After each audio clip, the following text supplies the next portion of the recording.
fascinating opportunity to get to know my colleagues. At the same time, also challenge my own thinking and my own views of talking about my work. The work that I'm doing on literature and culture and African American life. There's also a sort of broader set of social worlds or publics in which these ideas matter. Every conversation is enriched by the diversity of the people participating in it. It's just a matter of social justice for everyone to be represented in the conversation.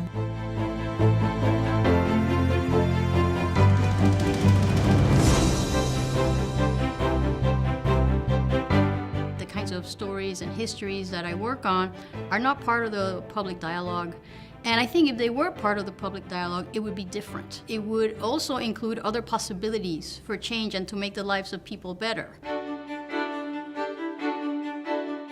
It matters less how you finance healthcare, whether it's coming from a single or multiple source. Even in Medicare, which is a single payer, we don't necessarily have good control over pricing, as my work has shown.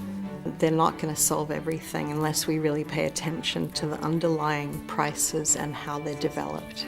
In the Middle Ages, there are all of these depictions of the Virgin Mary lactating. And so you look at these paintings of the Virgin Mary and she's got this like stream of milk like ejecting forth from her nipple and sometimes into the mouths of saints who are taking in her milk as a benediction. So I wrote this piece that was essentially about how medieval people, not totally known for their feminism, actually had like a better discourse surrounding breastfeeding than we have now. What I was trying to do is call attention to some churches that articulate a vision of Christianity that is inclusive of gay and lesbian, LGBT. There are folks within the context of Black church traditions that are doing work that is not in tension with Black Lives Matter, but works alongside that kind of vision of the world. Trump's proposal to ban Muslims from the United States is actually not new. Something similar happened with Chinese immigrants who also came here, and the United States passed the first race-based exclusion act in 1882 against Chinese laborers. It's very rare to have stories that are about the ugly side of the American dream. We did a group op-ed piece.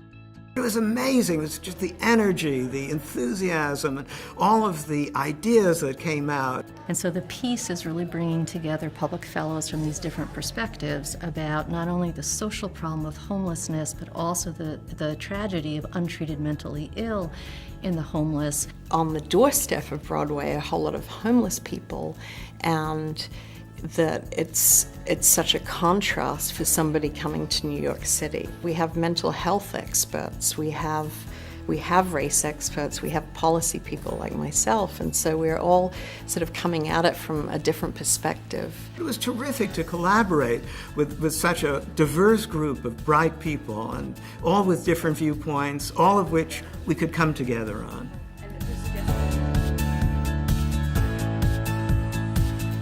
There are these myths about obsessive-compulsive disorder. OCD is not the occasional little habit. They impact people's lives. But we actually have effective treatments for them. And where there are treatments, if people got access to them, you know, we can get maybe up to about half of people well, not just better, well. So I would argue it's really good return on investment of our public health dollars. Donald Trump, as a front runner in this election, is modeling all of these behaviors that can be construed as very disruptive in children. So when I was in clinical practice, I had kids refer to me over and over again for displaying the kinds of behaviors that he kept modeling. I saw it have a wide distribution on Facebook, which was kind of fun. I had all sorts of people sort of talking about me that I didn't know, and then professionally as well.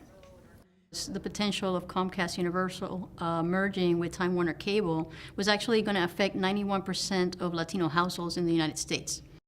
It's very important for people to be more engaged and more involved because the more power the company has, the least likely they're going to pay attention to what consumers might need or want. The producer at HBO Latino Habla show heard about my work, and he wanted me to participate in an Habla episode series. For a very long time, I have felt like disability is a very important form of difference that does not get the recognition that other kinds of difference get within university curricula and also in campus life. So disability needs to be included alongside race, gender, class, sexuality, linguistic difference, all the other differences that we recognize. Doctors have to know a lot of science, a lot of facts, but they also have to be able to listen to their patients, to be able to interpret those stories and to be able to tell them from different points of view. I teach medical students how to tell stories through comics and pictures.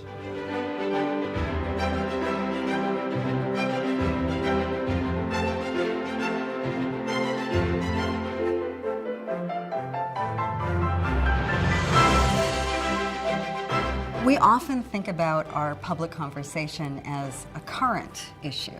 What are we talking about now, and who's talking about the issues of the day now? But in fact, the issues of the day become our history. This is about finding ways to get those really important ideas out into the world where ideas travel really fast, where they can have a chance to touch the lives of people who desperately need to hear them. The ideas that we put out in the world are the blueprint for the culture that we get. It's about which wars we fight, which diseases we fight, who will go to college, who will go to prison, who the police force will protect, who the police will see as a threat, who will go down in the history books, and who will shape our future.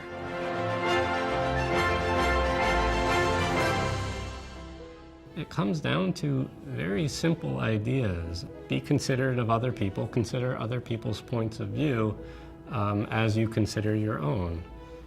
And if you just do that, you'll improve the system tremendously. One voice can make a big difference. Not having that voice can also make a big difference.